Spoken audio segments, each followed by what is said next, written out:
सवाल जब लाखों युवाओं के भविष्य का हो तो कुर्सी से ज्यादा जरूरी इंसाफ होता है। आवाज जब देश के नौजवानों की हो तो सत्ता के गलियारों तक उसकी गूंज पहुंचती है। नमस्कार, आप देख रहे हैं एमटीवी राजस्थान न्यूज और मैं हूं आपके साथ अंजलि खत्री। इस वक्त की सबसे बड़ी खबर राजधानी दिल्ली से सामने आ रही है और यह खबर सीधे देश के लाखों छात्रों, युवाओं और शिक्षा व्यवस्था से जुड़ी हुई है। दिल्ली के जंतर मंतर पर छात्रों के प्रदर्शन के बीच शिक्षा मंत्री धर्मेंद्र प्रधान ने अपने पद से इस्तीफा दे दिया है। जी हां, जिस शिक्षा मंत्री के इस्तीफे की मांग को लेकर नीट के छात्र दिल्ली के जंतर मंतर पर प्रदर्शन कर रहे थे, आखिरकार अब धर्मेंद्र प्रधान ने प्रधानमंत्री नरेंद्र मोदी को अपना त्याग पत्र भेज दिया है। धर्मेंद्र प्रधान ने सोशल मीडिया प्लेटफॉर्म एक्स पर एक लंबी और भावुक पोस्ट लिखते हुए अपने इस्तीफे की जानकारी दी है और उनकी इस पोस्ट में सिर्फ इस्तीफे की बात नहीं है बल्कि देश के युवाओं के प्रति एक भावनात्मक संदेश भी है। धर्मेंद्र प्रधान ने अपनी पोस्ट की शुरुआत अपने युवा साथियों को संबोधित करते हुए की। उन्होंने कहा कि वे पिछले 4 दशकों के अधिक समय से छात्र, शिक्षक और शिक्षा सुधार के लिए समर्पित रहे हैं। उनका कहना है कि एक सशक्त, समावेशी और दूरदर्शी शिक्षा व्यवस्था ही एक सशक्त राष्ट्र की आधारशिला होती है। लेकिन इसके बाद उन्होंने देश के युवाओं को लेकर जो बात कही, उसने इस पूरे घटनाक्रम को भावनात्मक बना दिया। उन्होंने कहा कि वे देश के युवाओं की आकांक्षाओं, भावनाओं और उनकी न्यायोचित अपेक्षाओं का गहरा सम्मान करते हैं। उन्होंने यह भी कहा कि भारत की युवा पीढ़ी के सपनों को साकार करना हम सभी के राजनीतिक और सामाजिक जीवन का नैतिक संकल्प रहा है और इसी के साथ उन्होंने प्रधानमंत्री नरेंद्र मोदी के नेतृत्व में देश की सेवा करने का अवसर मिलने के लिए प्रधानमंत्री का आभार भी व्यक्त किया। लेकिन अब बात आती है उस पूरे घटनाक्रम की जिसने शिक्षा मंत्री के इस्तीफे की नींव रखी। दरअसल 3 मई 2026 को आयोजित नीट यूजी परीक्षा में अनियमितताएं सामने आई थी। भारत सरकार ने इस मामले को गंभीरता से लेते हुए जांच केंद्रीय जांच ब्यूरो यानी सीबीआई को सौंप दी।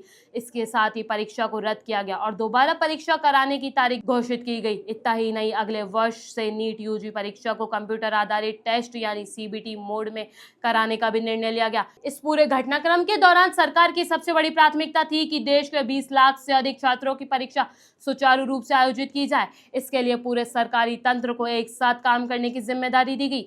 केंद्र सरकार के साथ साथ राज्य सरकारों और खास तौर पर जिला प्रशासन की भी महत्वपूर्ण भूमिका रही। वही छात्रों, अभिभावकों और माता पिता के सहयोग से आखिरकार 21 जून 2026 को नीट यूजी की परीक्षा पूरी हुई। धर्मेंद्र प्रधान ने अपनी पोस्ट में कहा कि उन्होंने पहले ही दिन से इस पूरे मामले की जिम्मेदारी ली और कभी भी इस परिस्थिति में मुंह नहीं मोड़ा। उनका संकल्प था कि किसी भी मेधावी छात्र की संभावना परीक्षा माफिया के कारण खराब नहीं होने दी जाएगी और किसी भी छात्र के साथ अन्याय नहीं होने दिया जाएगा। इसके बाद 16 जुलाई को नीट यूजी के परिणाम घोषित किए गए। धर्मेंद्र प्रधान ने कहा कि परिणाम संतोषजनक रहे और गरीब पृष्ठभूमि से आने वाले कई मेधावी छात्रों को भी सफलता मिली। लेकिन उनका आरोप है कि इसी दौरान जिम्मेदार पदों पर बैठे कुछ लोगों ने छात्रों को गुमराह करने के लिए बाधा डालने की कोशिश की और यही बात उन्होंने सबसे ज्यादा व्यथित करने वाली रखी। उन्होंने अपनी पोस्ट में लिखा कि पिछले 10 दिनों के घटनाक्रम को देखकर उनका मन दुखी है, लेकिन उन्होंने यह भी साफ किया कि यह उनके लिए व्यक्तिगत प्रतिष्ठा का विषय नहीं है, क्योंकि भारत की युवा शक्ति ही देश की असली ताकत है और यहीं से उनकी पोस्ट में एक और बड़ा संदेश सामने आता है। उन्होंने कहा कि देश की युवा शक्ति को भ्रम के कुछ चक्र में फंसने नहीं दिया जाएगा। अब जरा इस पूरे घटनाक्रम को एक शायरी के जरिए समझिए। यह बच्चे हैं तो कल का हिंदुस्तान बाकी है, इनके सपनों में ही देश की उड़ान बाकी है। कुर्सियां आती जाती है, ये बात याद रखना, मगर नौजवानों का भविष्य वो देश की सबसे बड़ी सौगात बाकी है। धर्मेंद्र प्रधान ने अपनी पोस्ट में लोकतंत्र की शक्ति पर भी अपना विश्वास जताया। उन्होंने कहा कि यह युवाओं की आशंकाओं, सपनों और अपेक्षाओं का गहरा सम्मान करते हैं। उनके मुताबिक देश के युवा से भविष्य भारत का भविष्य नहीं है, बल्कि सिर्फ नए और विकसित भारत के वाहक, निर्माता और भविष्य के शिल्पकार भी हैं।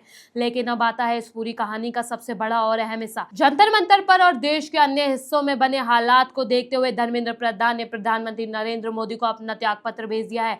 उन्होंने कहा कि उनकी चिंता यह है कि इस स्थिति को राष्ट्र विरोधी ताकतें लाभ न उठा पाएं, देश की एकता बनी रहे, भारत के किसी भी विद्यार्थी का भविष्य कानूनी पेचीदगियों में न उलझे और देश के बच्चे अपना समय पढ़ाई में लगाएं तथा अपने करियर पर ध्यान केंद्रित करें। इन्हीं बातों पर विचार करते हुए उन्होंने प्रधानमंत्री नरेंद्र मोदी को अपना त्यागपत्र भेजने का फैसला किया। यानी एक तरफ जंतर मंतर पर छात्रों का आंदोलन, दूसरी तरफ नीट यूजी परीक्षा में अनियमितताओं का विवाद और अब शिक्षा मंत्री धर्मेंद्र प्रधान का इस्तीफा। इस पूरे घटनाक्रम ने देश की राजनीति और शिक्षा व्यवस्था में एक नई बहस को जन्म दे दिया है। अब सबसे बड़ा सवाल यह है कि क्या धर्मेंद्र प्रधान के इस्तीफे के बाद छात्रों का आंदोलन खत्म होगा? क्या छात्रों की बाकी मांगों पर भी सरकार कोई बड़ा फैसला लेगी? क्या शिक्षा मंत्रालय की जिम्मेदारी अब किसी नए चेहरे को सौंपी जाएगी? और सबसे अहम, क्या नीट यूजी से जुड़े विवाद को अब पूरी तरह समाधान हो पाएगा? इन सभी सवालों का जवाब आने वाले दिनों में सामने आएंगे। लेकिन धर्मेंद्र प्रधान की इस पोस्ट का आखिरी हिस्सा भी बेहद भावुक है। और शिक्षा मंत्रालय की कमान किसे सौंपी जाती है? छात्रों का आंदोलन, नीट यूजी विवाद, शिक्षा मंत्री का इस्तीफा और अब देश की नजर अगले बड़े फैसले पर। इस पूरे घटनाक्रम से जुड़ी हर छोटी बड़ी खबर पर हमारी नजर बनी हुई है। अगर आप चाहते हैं कि देश की बड़ी खबर सबसे पहले और सबसे सटीक तरीके से आप तक पहुंचे तो चैनल को सब्सक्राइब जरूर करें, वीडियो को लाइक करें और इस खबर को ज्यादा से ज्यादा लोगों तक शेयर करें। मैं फिर मिलूंगी एक और बड़ी खबर के साथ, तब तक के लिए नमस्कार, जय हिंद। एमटीवी राजस्थान न्यूज ला रहा है आप सभी दर्शकों के लिए मनोरंजन का खजाना।